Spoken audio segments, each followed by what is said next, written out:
Olá, seja bem-vindo ao Bistrô da Júlia. Hoje, o nosso expresso é um livro de Augusto Cury, Gestão da Emoção. Técnicas de coach emocional para gerenciar a ansiedade, melhorar o desempenho pessoal e profissional e conquistar uma mente livre e criativa. Crescendo com a Crise, um livro que foi escrito em 2015. Ele fala que não há como a gente simplesmente ocultar a memória, que isso seria uma doença, seria caso a gente não tenha um Alzheimer, alguma situação difícil, não tem como a gente ocultar o nosso passado, a nossa memória, e sim apenas reeditá-la e ressignificá-la para que a gente consiga ter uma produção nova no nosso presente. E ele traz exemplo da inveja sabotadora e a inveja espelho. Qual seria a inveja sabotadora? É aquela em que você olha e pensa, eu não consigo alcançar aquilo ali, como ele tem aquilo e eu não tenho.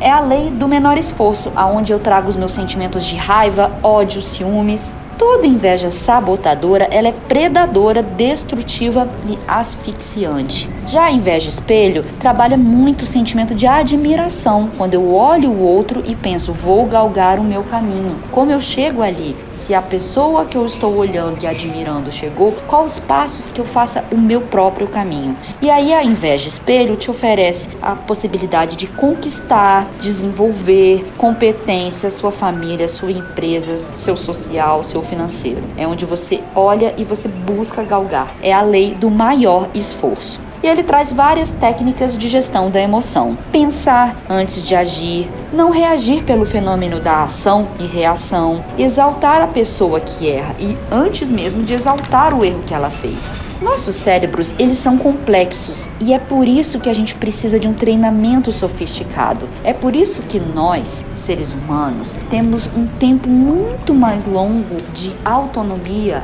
até o filhote crescer e conseguir ver do que os outros animais, porque nossos cérebros são mais complexos. E é preciso então que nossas funções emocionais sejam combustíveis para as nossas funções intelectuais. Sem uma gestão da emoção, toda a sua intelectualidade pode cair ao léu. A gente pode não conseguir ter essa força interior para fazer a gestão da nossa própria vida. E aí ele traz alguns exemplos, inclusive bíblicos, como Caim e Abel, para essa comparação entre a inveja sabotadora e a inveja espelho. Traz também exemplos de coaching na Grécia. O que seria o coaching na Grécia? É aquela busca do treinamento esportivo e intelectual dos filósofos e dos pensadores gregos que buscavam muito mais o treinamento em si do que o resultado. A meta não era vencer, e sim treinar. Porque quem sobe aos pódios não são os mais hábeis, e sim os mais perseverantes. Sócrates era um coach especialista na arte de perguntar.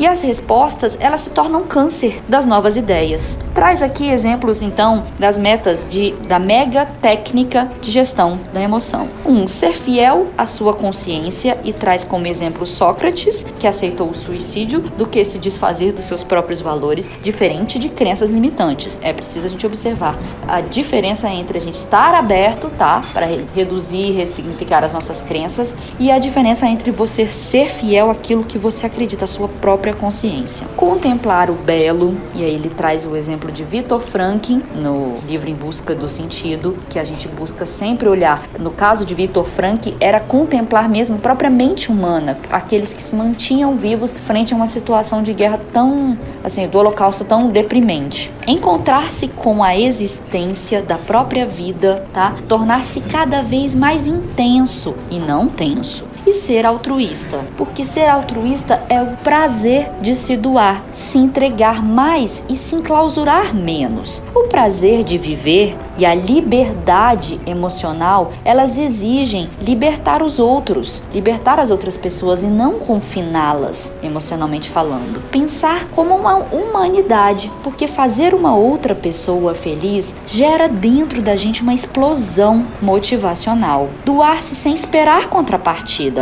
ainda que seja legítimo o seu direito de retorno. Mas a construção da sua liberdade emocional precisa se desvincular completamente desse retorno. Liberdade é mais do que expressar as próprias ideias. Afinal, todas as pessoas têm o direito também de terem as críticas. Então, quem se doa esperando um reconhecimento, ainda que essa expectativa, como eu disse, seja legítima, ele constrói uma armadilha mental.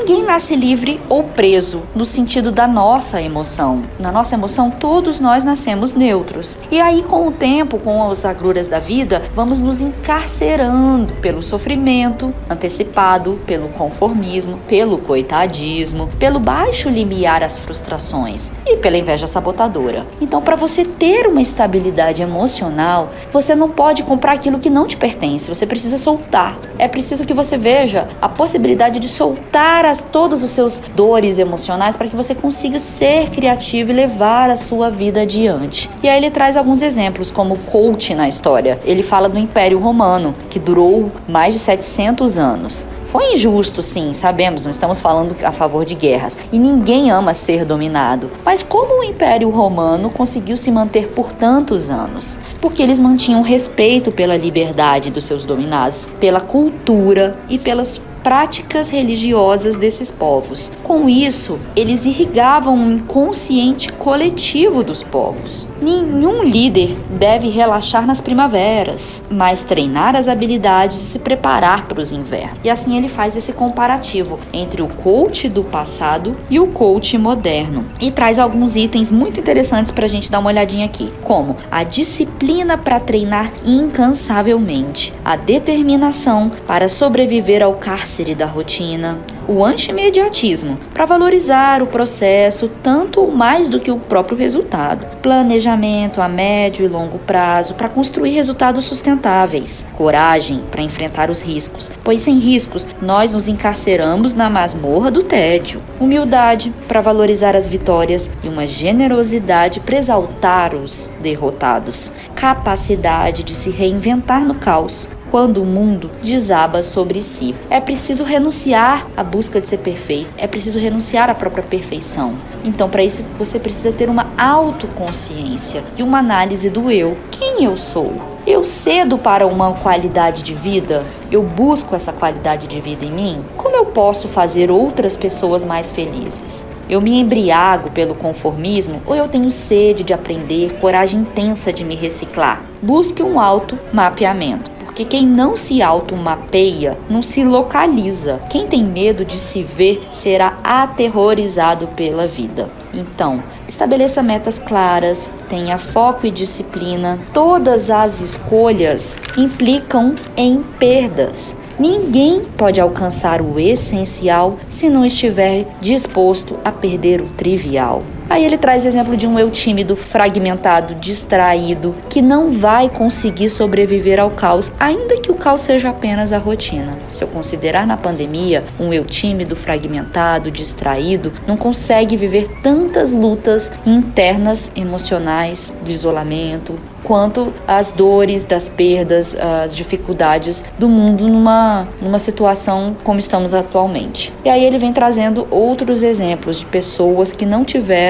irrigaram a sua emoção. Faz o exemplo de Hitler, traz também a citação de que a educação precisa ser modificada, tá? Que estamos passando de uma era de transmissão da informação para a era do gestor da mente humana. Um exemplo são as soft skills, as buscas de competências nas empresas. E buscar o lucro pelo lucro em si, já sabemos que é insustentável. A gente tem que buscar o lucro social, aquilo que é admirável, e crescer com as crises. Quando houver uma crise em tempos de conflito, psicoterapia nos auxilia. Mas no momentos de paz, ele traz o exemplo de que coaches podem nos auxiliar. Porque o sucesso é mais difícil de ser trabalhado do que o fracasso. O risco do sucesso é que ele não é sustentável. A gente já sabe que haverão situações difíceis da vida logo ali. Afinal, a gente está sempre aí, não é um jogo, né?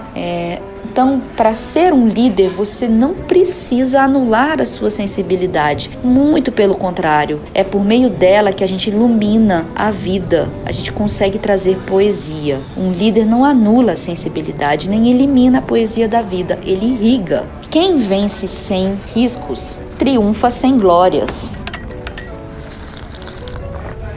Ele traz exemplos de como o mundo atual contemporâneo, isso em 2015, asfixiava a nossa solidão criativa. Por meio dos smartphones e da busca de entretenimento todo o tempo, a gente não deixa nossos insights, a solidão criativa. Para isso eu até trago o livro O Dilema do Porco-Espinho, de Leandro Carnal, que fala bastante sobre essa solidão e faz essa relação direta às redes sociais e aos celulares. E aí, seguindo, ele traz o exemplo de que nós temos 3 tipos de pensamento, tá? Ele simplifica aqui com 3 tipos de pensamento: 2 conscientes e 1 inconsciente. O inconsciente é o essencial. Os 2 conscientes são dialético, aquele linear, racional, aquele que é estruturado, tal qual um artigo, tal qual a linearidade. O antidialético é o rebelde, é a pergunta, é a dúvida. Se fizermos um comparativo ao enxergar um quadro, ao observar um quadro, uma pintura, a descrição do quadro, a época que é feita, renascentista, moderno, a descrição desse quadro, das imagens, do contexto, seria a visão dialética, linear. Já o encantamento aos nossos olhos, a percepção, a sensação que nos traz,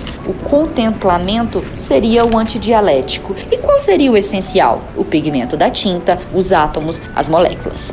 Os ditadores são extremamente lineares. Quem só enxerga sintomas é um operador e não um estrategista. É preciso, então, ser um líder sábio, aceitar o que não se sabe de tudo, do que um líder inteligente que acha que sabe tudo. O líder inteligente é aquele que bateu, levou. O líder sábio é aquele que bateu, pensou. Quem tem medo da solidão tem um medo de si mesmo. É preciso que você tenha esses espaços consigo para que você possa crescer emocionalmente. A arte de perguntar supera a ditadura da resposta. E aí ele traz alguns cárceres do pensamento estratégico que são necessários eliminá-los para que a gente consiga chegar a esse líder sábio. Os cárceres são sucesso, rotina, paradigmas intocáveis, ditadura da resposta pronta. É preciso pensar antes de reagir, colocar-se no lugar do outro, expor e não impor ideias, pensar como humanidade, ser altruísta, contemplar o belo, proteger a emoção. Proteger a emoção, proteger a memória, significá-la e reeditá-la,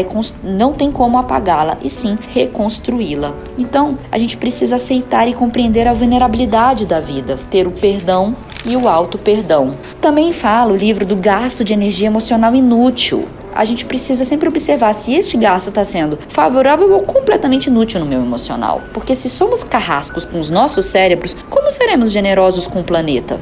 Então, se reinvente e faça o gasto de energia emocional útil. Autonomia, autodeterminação, criatividade, ousadia, flexibilidade, psicoadaptação às intempéries, capacidade de se reinventar e filtrar os estímulos estressantes. Porque quem atua no micro afina instrumentos, mas quem atua no macro rege orquestras. Também tome cuidado com a timidez, porque toda timidez exacerbada, ela te faz perder a sua espontaneidade. Então aceite o convívio social, ainda que um convívio social difícil, porque só os mortos convivem em plena harmonia. Aprenda a se expor, em vez de impor ideias, e consequentemente dar liberdade às pessoas para que discordem, tenham opiniões diferentes, decidam seu próprio destino. Aceite o ritmo das outras pessoas, brinque com elas, se divirta com as suas características. Seja solto, leve, tranquilo e lúcido, porque tudo isso é um bálsamo para a convivência social. Quem supera a necessidade neurótica de mudar os outros, torna-se um poeta da vida. E é isso. Finalizando aqui mais um Expresso com Augusto Cury, que eu espero que te auxilie para que você consiga lidar com as dificuldades da vida e se supere. É isso aí. Muito obrigada!